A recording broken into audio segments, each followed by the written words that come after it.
right, so our next Ask the Pastor question is about our lectionary. So what is a lectionary? What lectionary do we use?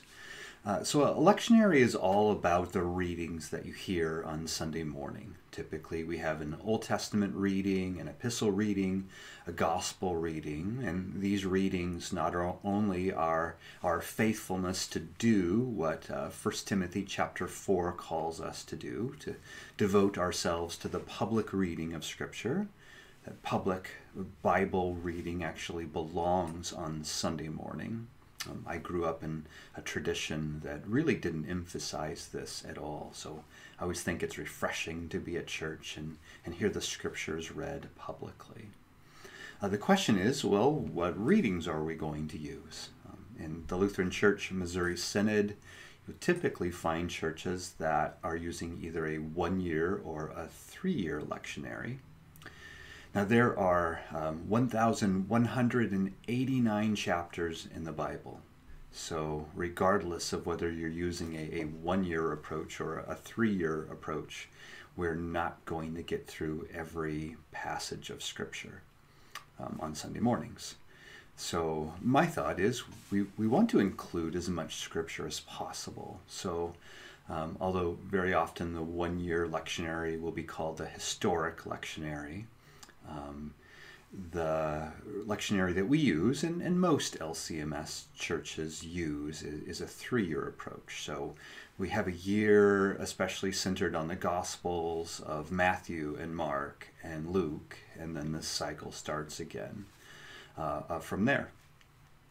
So if we were to get through all of the chapters of the Bible in 1 year, we would have 23 chapters to read on any given Sunday. So we don't cover it all.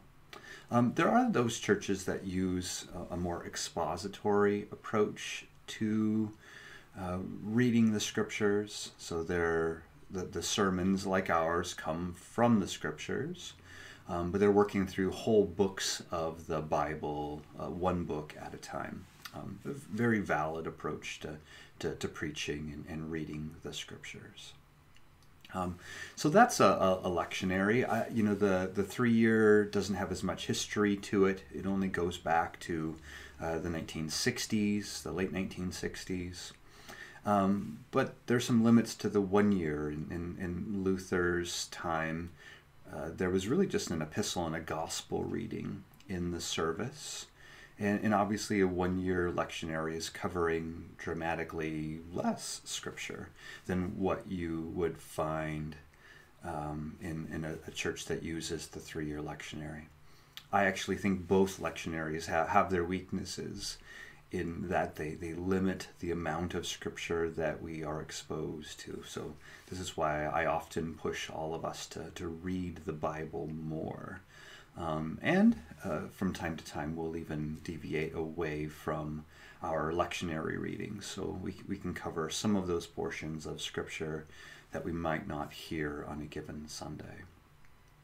If you'd like to take a look at our lectionaries, I'll have a link at the end of our video, so you can take a look at the 1-year lectionary as well as the 3-year readings for this particular year.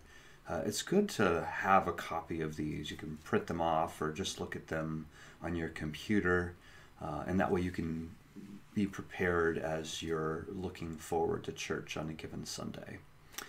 Typically we've printed those readings in our church bulletin, but now that we're not printing church bulletins, go take a look at that link and it will show you the readings for the upcoming Sundays.